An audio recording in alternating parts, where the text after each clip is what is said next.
Hi everyone, welcome to Off the Podium. I have a composer today from Seattle, and it's rare that I actually sit across from someone because I usually do this online. So Joël Durand, welcome to Off the Podium. Thank you for having me. How's the sabbatical so far? Oh, it's great. I work all day. That's beautiful. No worries. And one thing that I came across was that you studied mathematics at some point. I studied mathematics and physics and chemistry, that sort of thing, after high school. Wow. And what led you to music, or was music always a part of? Yeah, music was there all the time, but it was more like because of parent pressure that I went into science. Actually, no, I shouldn't say that really, because I wasn't really ready to decide to get into music after high school. So I did pretty much what I was expected to do at first, and then I started to spend less time in my studies and more time in studying music. So I quit. Well, you studied with a lot of renowned figures. Well, one in particular in Germany. You want to talk about that experience? Ferneyhough, Brian Ferneyhough. Yeah. Well, it was very intense for me because up to that point I had been studying at the university in Paris, and there was no composition department there. So I really didn't have any direct exposure with a famous, composer, although Ferneyhough was not that famous at the time. He was just really starting.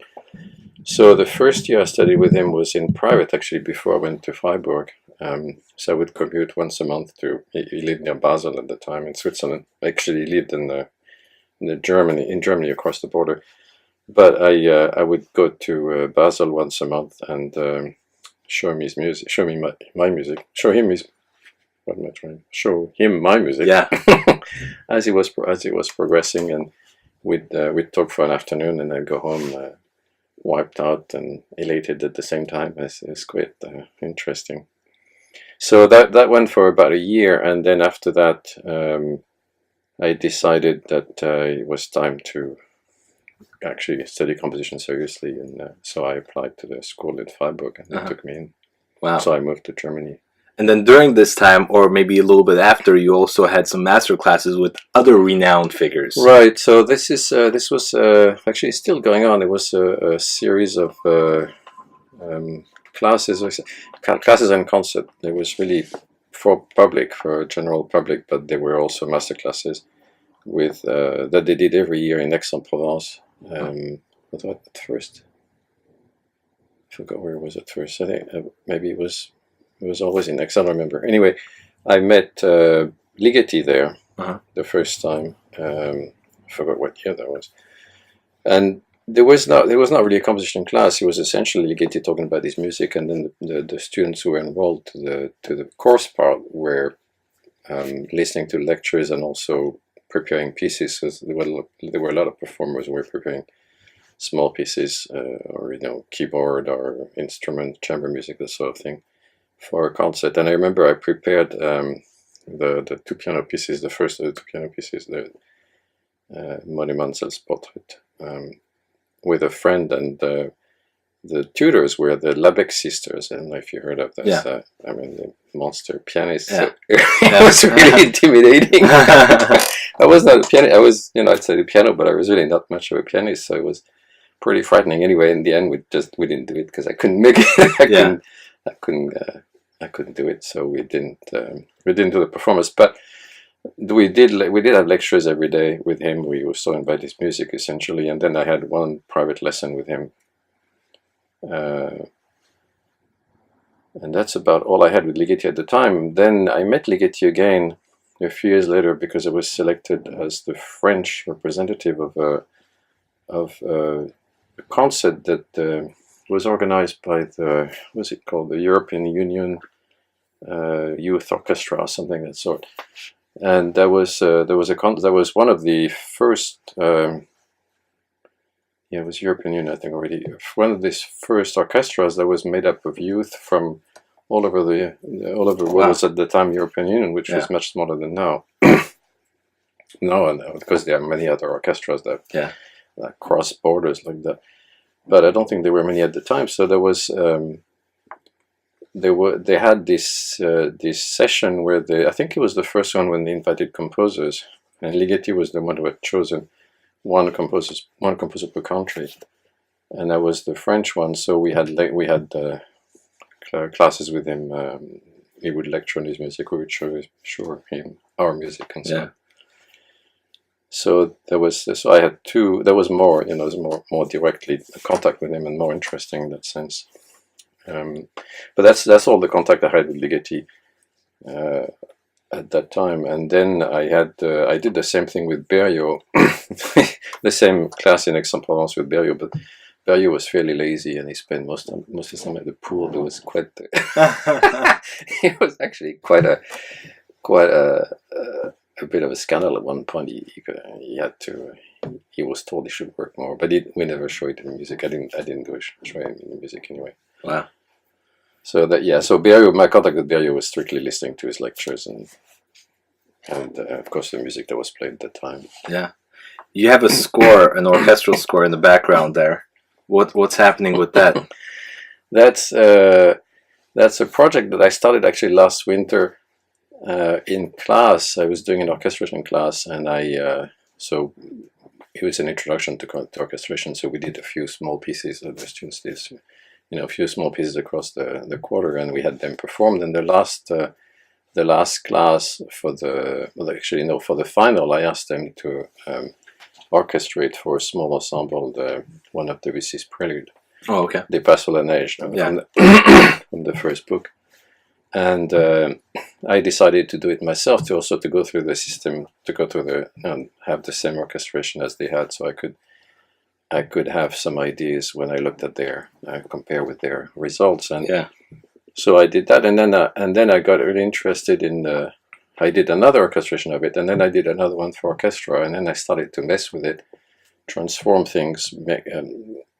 Essentially, in that case, what I was interested in doing is increasing the opposition cold and warm. So there's, for example, the beginning is very bare, and I don't know if it should evoke the image of snow necessarily, because the title evokes that, but in the beginning it's fairly bare, and then the left hand comes in after a few measures, and suddenly it's in fifth, and everything becomes warmer and you know, more full. So when I did the orchestration for the orchestra, I played with these two poles all along the piece, and so I added a bunch of things to increase that sense of atmosphere in both ways. And then I decided to do another one, and then another one, and then before I knew it, I was working on five different preludes, and I did a variation of the Pas sur la Neige, completely different. So eventually I talked to Ludovic Porlo. I think it was in June. I went to a concert he was doing at the school, actually, with the University Symphony. It was in May or June, I forgot. And he asked me what I was doing, and I said, well, I'm working on this Debussy. And he said, oh, really, you are? You know, next year is his centenary, and I'd be interested. And so let me take a look when you have them. And so I did, over the summer, I sent him something, and we met not long ago, and I think we're discussing the possibility of having them done next year, next season. At the moment, I can't say anymore, because I don't know where it's going and how it's going to go. Yeah. So that's very exciting, because it's a whole series where I'm trying to, in each case, extract some particular element of it, some character, some... I mean, in the case of the Pas sur la Neige, was just an atmosphere, really, but sometimes it could be just a motivic element or something of interest, and then I kind of enlarge this or go deeper with it, and sometimes at the expense of the piece, so the original piece disappears a bit and becomes something else. Do you compose for orchestra the way you would compose if the possibilities were the orchestra could play anything you compose, or do you have reservations when you compose for orchestra? Yes and no. I mean, I used to write music that was very challenging for chamber music or small ensembles or soloists. But I don't do that so much anymore. So I don't have to restrain myself when I write for orchestra in terms of individual abilities. So it's not really a big problem No, so the answer is no. I think no. I'm not really thinking. Is it going to be very hard? I mean, it's not going to be very hard anyway. Yeah. Plus, as we know, the situation of the orchestra is that the rehearsal time won't be what it would be with a soloist, for example. So once you decide you agree with that, so to speak, then you have to work accordingly. If the orchestra situation was better, if the orchestra had much more time to practice the music that you write, you would compose differently. Well, in this particular case, no. But in general, actually, I have never done it, because my orchestral music has been done. The difficult pieces have been done in Europe, and it's not that they have necessarily more time, but in my experience, they've had more background in things like that. So they are fewer questions. They're more they're more attuned to what they're asked to do. So I never had that problem at that time. Since then, I've had this piece done by the UW Symphony last year, or 2 years ago now, and I didn't really try to adapt to anything. Yeah, actually, they did a good job, so I didn't have to worry too much about it now. Yeah. Competitions, something you've done before, maybe a little bit, but I have mixed feelings about competitions. I know a lot of my friends and colleagues are my age have mixed feelings about competitions. What are your feelings? In composition, you mean strictly? Composition in general? Music in general. Yeah, the ones I've done haven't really brought anything except performance. But when you're a young composer, performance is a performance. Yeah. So in that sense, it was useful. No, I think much more useful for young composers, in my opinion, are festivals or what's it called, master classes, or like 2 weeks intensive with a few composers and performance groups that are dedicated to that and so on. I think that's really beneficial for everybody.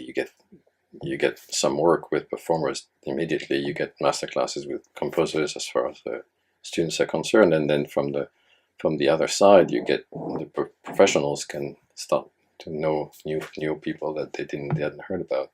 Yeah, which is supposed to be, I imagine, the role of competitions. To get to know things that are music that hasn't been heard or something. But I don't think that's as interesting, really. No, I think the format of master classes or courses over 2 weeks or so, I think is much more beneficial for everybody. The future of orchestras, it's always, young people always complain about no jobs, and the composers, talk about how there aren't as many opportunities to compose for orchestra. You've lived much longer, a little bit longer than I have, or some of the younger composers. But what have you seen in the past during your time growing up, maybe as a young composer, and now? Has it changed, or is it less, or is it more opportunities? Well, I can, in my when I was younger, I was in Europe. What I knew most was about Europe, and everything has changed everywhere. I mean, Europe certainly has changed a lot. There used to be a lot more opportunities. Festivals are shrinking. Orchestras are more timid. In general. So yes, it has changed a lot. But really, it's in your hands. It's you, the performers. It's the young performers. It's up to you, all the guys, not just conductors. Everybody to decide that they want to do something about it. Now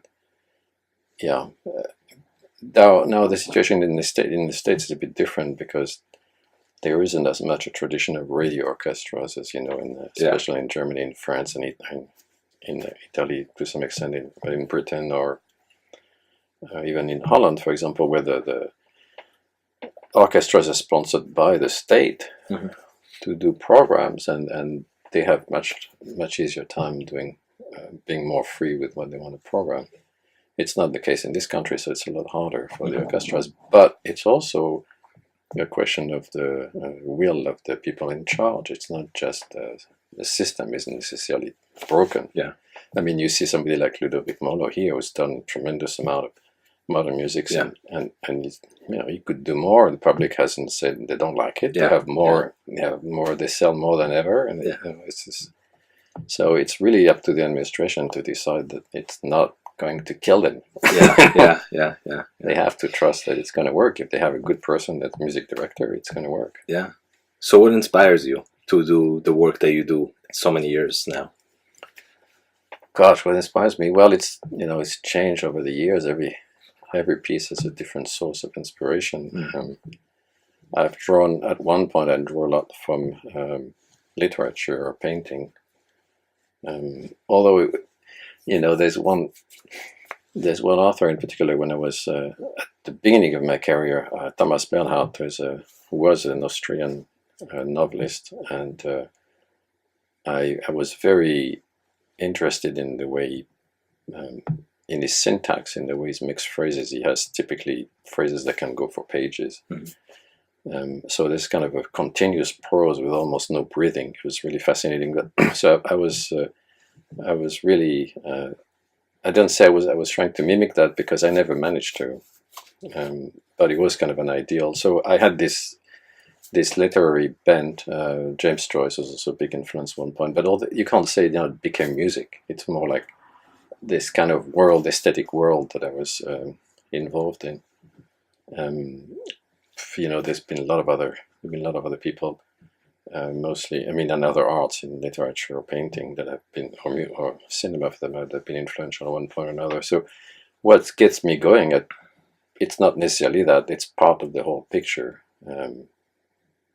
When I think about it, I'm thinking about another artist, and it can give me ideas, but it's impossible to translate directly. Yeah. So it becomes more of an impetus to do something, so to speak. Yeah. But in general, a piece will start because there's a need for a certain sound or a certain movement of sound in space, that sort of thing. You teach the importance of music education, especially as a composer, because it's tough. I was thinking about how composers make a living. It seems like it's primarily through teaching. I mean, there are a lucky few that get some breaks and they end up having a career just composing, having commissions. But what's the importance of teaching? Yeah, you say get a break. Yeah, it's fine to get a break. I'm not sure it's actually all that beneficial always. Yeah. When I was a student, I thought, Jesus, I really never want to have to teach, because it's going to take so much time away from composing. Yeah. That was really, the only reason. I thought, I want to write music all day. I don't want to do anything else. Yeah. But it turns out teaching is incredibly valuable for a composer, I'm sure, as for any creator in general, because you have to express yourself properly to somebody who doesn't necessarily understand what you're saying. You have to understand what that person is trying to do, and that brings you out of yourself, and all this comes back at some point. And the more you go out, the more you come back, or the more you get back as well. So I think teaching is invaluable. It's not. I wouldn't say it's for everybody. Some people need to be, in their cave all day and see nobody, and why not? But in my case, I didn't realize how beneficial it would be. So in spite of the we could call the loss of time at the paper or at the desk, it's still not a loss of time in the end, because you gain a lot in return. Yeah. So for someone who doesn't know your music, and I know this is tough to do, but one piece you would recommend someone who you just meet, or someone who maybe asks for a recommendation from you, one of your pieces that you would recommend the listener to listen to? Well, I guess it would have to be something that's available commercially, otherwise they won't. Well, you do have some stuff on YouTube. Or maybe you didn't post them, but people have posted. I haven't posted. No, I haven't posted anything, so I don't know what's out there actually. But anyway, from what's commercially available, I think the Athena, or the orchestral piece, would be a good, maybe not an introduction so much as something that's pleasant enough, shall we say, or that can to which people can relate. More people can relate, possibly. And one piece, the piano concerto is. The piano concerto? The piano concerto, I heard, actually, I was listening to it just before I got here. It's on YouTube by a German orchestra. I don't know if you knew that. Yeah, that's probably the one that did the recording. Okay. The Berlin Radio Symphony Orchestra. Yeah. How about a piece that inspired you, or a piece that you maybe listened to and you thought you should be a composer at a young age? I don't know if there's one piece that comes to mind. Well, I was big fan of Ferneyhough's music, so his early music just blew me away when I heard it. At the time, I was very involved in Berg's music. Pretty much anything by Berg I just loved. And then Ferneyhough as well. So these, at that time, these two poles. Another one I should mention is Dutilleux, actually. The Dutilleux from the 50s, 60s in particular. The Métabole, the cello concerto, those pieces, I really loved them. In fact, I started a piece for cello concerto, and it never went anywhere, but there was a kind of influenced by the Dutilleux at the time. So early on, and then Berg has really stayed with me always anyway. Actually, I'm back with it now. I was studying Wozzeck a few days ago. So. You have a company, the Tonearms. Yeah. How did that come about? And first off, tell us a little bit about what that is. Well, it's a product that's used to play records. So the old record, the vinyl, which is not old anymore because now it's back in fashion, certainly. So what I make is the tonearm, that is the part that holds the cartridge. So it's not the turntable, it's not the cartridge, the little thing at the end with the stylus. It's the arm that holds that. Yeah. So it's actually, I mean, let's not get into audiophile geek territory, but it's actually, in terms of the turntable, tonearm and cartridge assembly, the tonearm is probably one of the most important in terms of what the sound is going to be. People think, well, if I have a good turntable, everything will be fine, which is not going to be the case. Cartridge, of course, is important because it's the piece that draws information from the vinyl, but the tonearm is enormous importance. It's hard to imagine. It's a bit like a bow for a violin player. Yeah. You took another bow, it's not going to sound the same. Yeah. Maybe you won't be able to play it the way you want. So that's as much as that. And we know that the bow, we don't think the bow makes a sound. We think the violin makes a sound, or the performer makes a sound, but the bow is going to have tremendous importance what they can do and how the instrument is going to sound. So why the interest?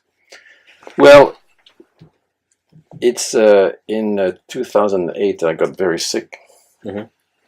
I had cancer, and so I was operated and treated and so on. And after that, I couldn't get back to music because, which I discovered forcefully at the time, writing music is going inside yourself. I mean, you have to go dig inside. Yeah. You don't necessarily realize it otherwise, but it was blocked. I couldn't go in there because it was frightening, of course, because of the illness. So I had, it was Christmas, was it Christmas 2008, I think. I thought I'd buy an old turntable on eBay. I should say that I've always been a kind of somewhat interested in audio, high quality audio, except I never had the money to buy stuff, but I was always a bit interested in high quality. And at the time, so I bought this cheap turntable from the 60s or something on eBay, but it didn't have a tonearm on it. So I decided to make one in my garage with a stick and a needle and see what would happen. Well, it was not quite as simple as that, but anyway, that's how it came about. And once I had the first prototype, which was really very primitive, I realized that didn't sound half bad. It was actually, I thought it was going to completely destroy my record, but it worked, and the sound wasn't too bad. So I got kind of tickled, and I spent, I didn't do anything else. I mean, I was still teaching and at school and all that, but all my free time, all I was doing was thinking, how can I make this better? Yeah. And I spent, so I spent 6 months getting to something that sounded pretty good, and I had friends over who said, man, this is pretty good, and even at one point I had bought a turntable from a manufacturer, and he came to Seattle. He's not from here, but he came to Seattle to visit another customer, and he came and said, "No, this thing is really good. You should think of making, selling it." I said, "Well, forget it. I'm not gonna get into this. I don't have time." Blah blah blah blah. Well, next thing you know, of course, I did it. That's awesome. And then that started, and then a year later, the first product was ready. Actually, so during the time of development, I was lucky to learn to machine. I went to the mechanical engineering at the university, and they have, or they used to, now it's a little more complicated, but they used to have a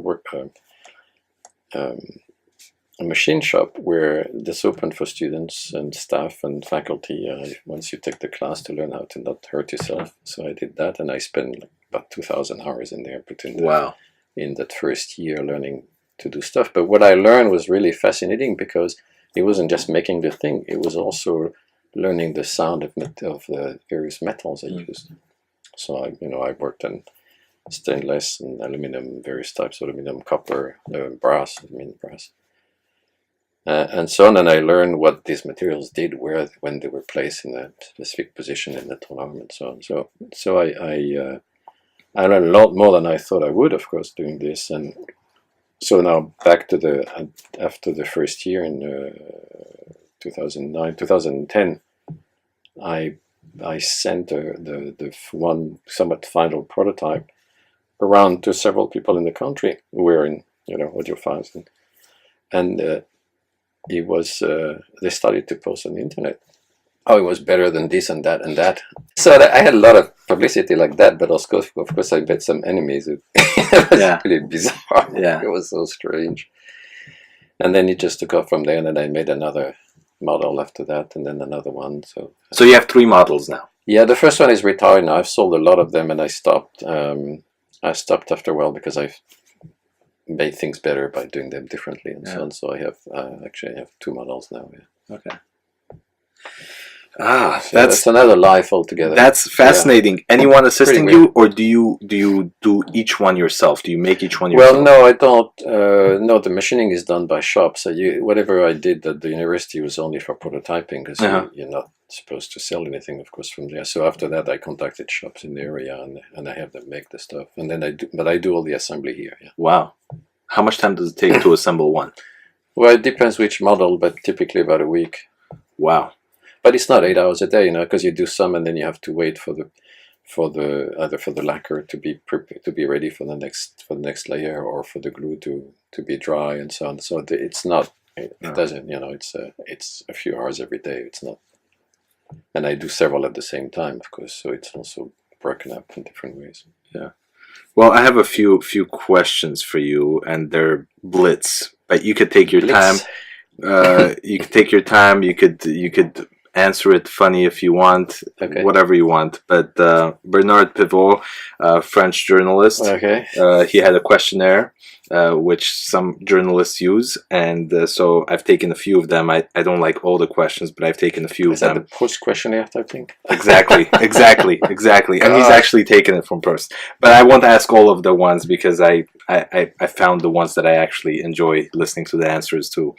What is your favorite word? Sound. What is your least favorite word? Laziness. What turns you on creatively, spiritually, emotionally? Hope. Hope. I was going to try to define that better, but let's say optimism. What turns you off? People who don't want to change. What sound or noise do you love the most? The wind in the trees. And the one you don't like? Distortion. Those are the 6 questions. One question from me, a life-changing moment, whether it's personal and you want to share, or maybe professional, career-wise, a life-changing moment, whatever it might be. Cancer. Has changed a few things. It's really interesting, because the last 2 people I interviewed somehow have spoken about very personal things. For example, I told you I had David Harrington of the Kronos Quartet, and he talked about the death, his son's death, and I wasn't expecting that, but I said life-changing moment, and he answered that, and I was not expecting it, and it was, and he got really into it, and it was really interesting to get that, and it's always great to see people talk about personal things and how it's changed them and shaped them, and it sounds. I mean, it's of course at first you think, well, that's negative, or that's pretty dark, but actually it's, I mean, when you come out of it, of course, because not everybody does, but it's life-changing in a very positive way. Yeah. I was going to say the other things, of course, is the birth of my children. Yeah. Which is just as positive in other ways. Yeah, and your son, who actually I attended one of his performances maybe about a year ago now, he's also he directs a lot of musicals, and he's a pianist, and he's active. Right. So following in the footsteps, and to a certain extent. Yes, to a certain extent. Yeah, that's fascinating. It's concerning for me because I know how hard it is to be in that field, but. At the same time, it's fascinating, yes. Yeah. Absolutely. What advice would you give to young composers getting into this field, or what advice do you give to your own composition students or your students in general? Oh, make sure that's what you want to do. Yeah. I haven't met, well, I shouldn't say I haven't, but fortunately, most of the young composers I've known here are very dedicated. They might not know what they want to do and how to do it and so on, but there's a fire that they really want to write music, and they want to write music that's not the same old thing. They're trying to push things along, and I think it's remarkable to have to be able to do that now. I mean, when I was young, I was carried really by the culture in France in particular. And after that in Germany as well, there was still a lot of agreement, even tacit agreement, that it was important to do that sort of thing, even from the general public. There's a large amount, or there used to be a large amount of the budget in the administration that was given to culture, and they certainly supported modern music quite a bit. So it was not the fight that it is now, or the kind of despair that why should we do this nowadays, because it's really dramatic in comparison. So I very much admire that they have this incentive to do it. I hope they find a way to keep doing it. Yeah, and I know quite a few of your students, and they're super talented, and they've done great things. I don't want to name any names, but right. They've all been doing something, teaching and composing, and going to these seminars and master classes and festivals and winning competitions. It's really great to see that. What do you like to do for fun other than music, obviously? Other than listening to music? Other than listening to music, or anything to do with music. Oh, so Tonearms out too, because sometimes it's fun to make Tonearms. Well, you do ride you like riding bikes. I've seen you riding around. Oh, motorcycle, yeah. Now I have a car now. I like driving my car. Okay. I don't have a bike anymore. Yes, so that I do enjoy driving around. Yeah, it's going to be hard to. I mean, I enjoy nature, so certainly anything to do with nature, although I don't do a lot of it, honestly, because I don't spend the time, but I really enjoy it a lot when I do it. Any trips back home to France? I haven't been there in a while. No, I haven't been there in a while. Since the illness, it's been difficult to keep the contacts there. You have, as you know, in this business, you have to be constantly in contact with everybody. Yeah. And if it stops, then there's somebody else there anyway, take your place. Yeah. So, not yet, but I hope coming. Yeah, it's a tough field, and I talk about this a lot. Is a lot of connections, a lot of you obviously have to be talented, but there's also the connections, the people that the opportunities that you make. There's so many other things that are involved in actually being quote unquote famous in this field, if there is such a thing. Of course, it's a constant battle. Yeah. Any other projects other than obviously the orchestra project? Anything? What's next for you? I just finished a percussion piece over the summer. I took a break from the Debussy to do this for our new percussion teacher at school, Bunny Whiting. Oh yeah. So I don't know exactly when she's doing it. Sometime this year. I don't think the date has been set yet. And then I have this idea of a large piano piece that I started. I did the first part of it, but that was before the Debussy. I started early this year. And that's not for anybody in particular, although I have a few friends, pianists, that hopefully will be interested. But it's a more abstract approach. I'm trying to work with very limited material. It's kind of an art piece. It's a bit of a esoteric something for me. Yeah. So that's the next thing I want to get back to. Well, thank you so much for joining me. You're welcome. Thank you. Have a beautiful Thanks day. a lot. You too.